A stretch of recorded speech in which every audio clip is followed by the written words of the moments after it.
अस्सलाम वालेकुम, मैं हूं आपका मेजबान साबिर शाकिर वफाकी दारुल हुकूमत इस्लामाबाद से। इस्लामाबाद की सियासी सूरत-ए-हाल, पाकिस्तान की सियासी सूरत-ए-हाल आहिस्ता आहिस्ता तब्दील भी हो रही है और अब कुछ चीजें अनफोल्ड हो रही हैं। वो मामलात जो कि कुछ अर्सा पहले तक समझ में नहीं आ रहे थे, अब समझ में आना शुरू हो गए हैं। क्योंकि बाज़ औक़ात ये होता है कि कुछ इवेंट्स हो रहे होते हैं, उस वक्त इंसान सोचता है कि पता नहीं ये क्यों हो रहा है और ये इतनी जल्दी क्या थी करने की, ये 4 दिन बाद भी हो सकता था, लेकिन उस वक्त नहीं समझ आती। लेकिन अब कुछ ऐसे ही वाक़यात, अब जब चीजें अनफोल्ड हुई हैं तो पता चला है कि इमरान खान साहब को आनन फानन सजा क्यों सुनाई गई, गिरफ्तार क्यों किया गया फौरन, और गिरफ्तार करके लाहौर और रावलपिंडी छोड़ के अटक जेल में क्यों बंद किया गया। ये सारे के सारे मामला अब समझ आ रहे हैं। उसकी रीजन है कि अब समझ आती है कि वाकईतन इमरान खान साहब को सजा दिलवाना बहुत जरूरी हो गया था और उनको जेल में डालना बहुत जरूरी था। और अगर वो जेल में ना होते और अगर उनको सजा ना सुनाई जा चुकी होती और वो बाहर होते तो ये जो अब जो कुछ हो रहा है ये कुछ भी ना हो सकता और इसमें हर्डल्स होनी थी, बहुत बड़ी रुकावटें होनी थी। इसलिए पहले से जो कुछ तयशुदा चीजें थी वो होनी ही थी, उनको करना था। इसलिए इमरान खान साहब का जेल जाना भी पहले से तयशुदा था। और ये एक मजीद कुछ गवाहियां आ गई हैं कि इमरान खान साहब को जो सजा सुनवाई है वो मेरिट पे नहीं बल्कि वो कुछ एजेंडा है जिसकी तकमील होनी है और उस एजेंडे की तकमील के लिए इमरान खान साहब इस वक्त जेल में हैं और ऐसी जेल में है कि जहां पे इंसान को तसव्वुर भी नहीं कर सकता। जो लेटेस्ट इंफॉर्मेशन जेल से आई है पहले मैं वो बताता हूं, उसके बाद फिर कुछ खबरें आपस में डॉट्स मिलाएंगे तो समझ आ जाएगा कि इमरान खान पे इतनी सख्तियां क्यों हो रही हैं। और जितने मर्जी सख्ती कर लें, जो कैदी नंबर 804 है वो किसी के काबू में आने वाला नहीं है, वो किसी की बात में आने वाला नहीं है, वो कंप्रोमाइज नहीं करेगा, वो नहीं झुकेगा, वो लिख के नहीं देगा, वो बयान हल्फी भी नहीं देगा, वो मुआहदा भी नहीं करेगा, वो सियासत से भी नहीं निकलेगा, वो सरूर पैलेस में भी नहीं जाएगा, वो लंदन के किसी अपार्टमेंट में भी नहीं जाएगा, वो कहीं भी नहीं जाएगा, बल्कि वो कहता है कि मेरी फिक्र छोड़ें,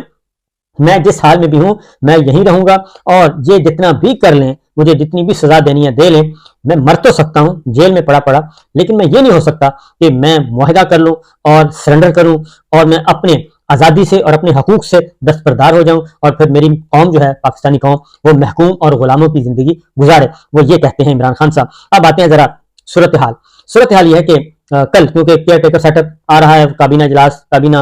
हल्फ उठा रही है, फलां वजीर के पास, फलां के पास, जो इमरान खान से मुताल्लिक खबरें थी वो जरा ओझल थी, तो मैंने कहा पहले जरा आपको करंट सिचुएशन जो है वो बताई जाए। अब जरा इमरान खान साहब का सुन लें। कल जो दिन गुजर गया, इमरान खान साहब की हियरिंग थी इस्लामाबाद चीफ जस्टिस की अदालत में, chief justice Islamabad high court Aamir Farooq साहब। अब जो इंपॉर्टेंट और अर्जेंट मैटर्स होते हैं, होता यह है कि अगर कोई जज साहब छुट्टी पे हैं तो वो दूसरी अदालत को वो फाइल भिजवा दी जाती है अर्जेंट मैटर की। तो इमरान खान साहब का मामला भी उसी नौयत का है कि वो भी अर्जेंट मैटर का था, इसलिए छुट्टियों में सुना जा रहा है। अदरवाइज अगर अर्जेंट ना होता तो छुट्टियों में बिल्कुल ना सुना जाता। तो बहरहाल वो कल फिक्स डेट और उनकी अडयाला जेल मुंतकिली का मामला अटक से, क्योंकि उनको गैर कानूनी तौर पे अटक जेल में रखा हुआ है, तो अडयाला मुंतकिल करने का मामला था, वो हेयरिंग थी। लेकिन जस्टिस आमिर फारूक साहब जो हैं वो छुट्टी पर थे, अचानक पता चला कि वो छुट्टी पर हैं, अदम दस्तयाबी और समाअत नहीं हो सकी। तो ये एक काफी एक ऐसा झटका था जो कि मुनासिब नहीं था और उसकी वजह कि अगर छुट्टी पर थे तो किसी दूसरी अदालत को मुंतकिल किया जा सकता था, लेकिन दूसरी अदालत को भी मुंतकिल नहीं किया गया और तमाम केसेज जो आमिर फारूक साहब ने अपने पास रखे हुए हैं इमरान खान साहब के। तो अदालत ने पंजाब हुकूमत और जेल हुकाम से जवाब तलब कर रखा था, लेकिन जाहिर है वो थे ही नहीं, तो फिर होना क्या था, वो पोस्टपोन हो गया। इसी तरीके से वकला की मुलाकातें इमरान खान साहब से, जो कि ऑर्डर है, कोर्ट ऑर्डर है कि 3 वकला का पैनल इमरान खान साहब से मुलाकात कर सकता है, लेकिन पिछले हफ्ते भी उनकी मुलाकात नहीं होने दी गई और कल जो गुजरा है दिन, उस दिन भी मुलाकात नहीं हुई, कल भी मुलाकात नहीं होने दी गई और सिर्फ एक वकील की मुलाकात की इजाजत दी जेल हुकाम ने। और वो अंदर क्या सूरत हाल है वो बाद में बताते हैं, लेकिन जो इस वक्त चल रही हैं रेशा दवानियां और हर्डल्स, जो इंसाफ नहीं दिया जा रहा इमरान खान साहब को, मेरिट पे नहीं दिया जा रहा आईन और कानून के मुताबिक, वो जरा, तो लिहाजा वकला को इजाजत नहीं मिली और 15 दिन के बाद एक वकील को इजाजत दी गई और वो भी बड़ी बहस व तमहीज के बाद। और वो फिर वकला ने आपस में डिसाइड किया, शोएब शाहीन भी थे, बैरिस्टर गौहर भी थे, उमर नियाजी भी थे, इंतजार हसन पंचौता भी थे, नईम हैदर पंचौता भी थे, सबके सब पूरी टीम, शेख अफजल मरवत भी थे, क्योंकि 180 मुकदमात हैं इमरान खान साहब पे और 180 मुकदमात हैं, वो जेल में हैं और जमानतें उनकी खारिज हो रही हैं, आगे अपीलें फाइल करनी है, हिदायत लेनी है। लेकिन इमरान खान साहब, हमने पहले भी कहा था कि 15-20 दिन कम से कम इमरान खान साहब से किसी को मिलने की इजाजत नहीं दी जाएगी और वही हुआ कि 15-20 दिन तो क्या, 15 दिन तो गुजर गए, अब अगले 15 दिन भी कोई चांस नजर नहीं आ रहा कि उनको मिलने की इजाजत दी जाएगी। बुशरा बीबी की मुलाकात हुई थी, वो हमने आपको डिटेल आपको बता दी थी। अब जो इसमें काफी बहसों मुबाहिसे के बाद उमैर नियाज़ी साहब अंदर गए हैं। वो 1 घंटा मुलाकात करके डिप्टी चीफ मिनिस्टर के कमरे में मुलाकात हुई और मजे की बात ये बताएं कि ये समझते हैं कि इमरान खान साहब को ये जो मसाइल सामने ला के वो उनको तंग कर लेंगे और उनको तोड़ लेंगे। जेल में इमरान खान साहब को तोड़ा जाएगा, उनके असाब को तोड़ा जाएगा, उनके नफ्सियाती हमले किए जाएंगे और उनकी ईगो को हर्ट किया जाएगा और इस तरीके से वो मजबूर हो जाएंगे नवाज शरीफ साहब की तरह के डील करें। और जो उनको ऑफर्स की जा रही हैं, इमरान खान साहब को पेशकशें की जा रही हैं, शराइत रखी जा रही हैं कि आप जेल से बाहर आ सकते हैं, क्योंकि पहले दिन ही मुलाकात के लिए कोशिश की गई थी, पहले दिन ही इमरान खान साहब से मामला तय करने के लिए कोशिश की गई थी अटक जेल में, लेकिन वो कामयाब नहीं हो सकी थी, पहले दिन वाली भी नाकाम हो गई थी।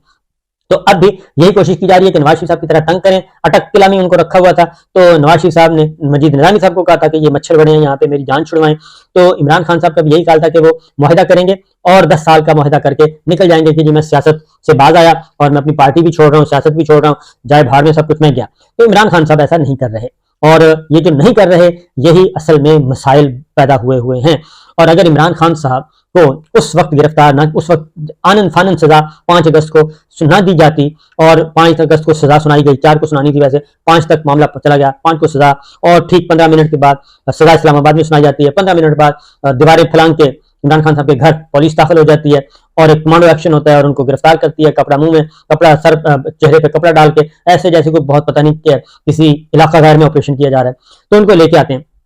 तो अब समझ आ रही है कि दरअसल क्योंकि कल जो हुआ, एक तो इमरान खान साहब ने कहा जी कि पहले तो वो सुन लें, इमरान खान साहब ने कहा अपने वकील से कि वो आए जब मजे जो दिलचस्प बात है, वो आए तो एसी चल रहा था, डिप्टी सुप्रीम जेल का कमरा था, वहां पे एयर कंडीशन ऑन था। तो वकील साहब बैठे थे, इमरान खान साहब को सेल से लाया गया कि जी आए, मुलाकाती आए। तो उन्होंने सबसे पहले आके एसी बंद करवाया, उन्होंने कहा जी एसी बंद करें,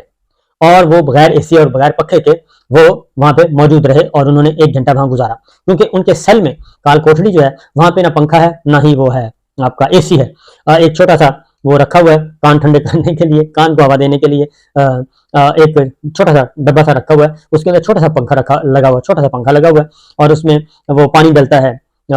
अपने वही इमरान खान साहब ने खुद ही पानी डालना होता है उसमें कि जी ये चलता रहे तो शायद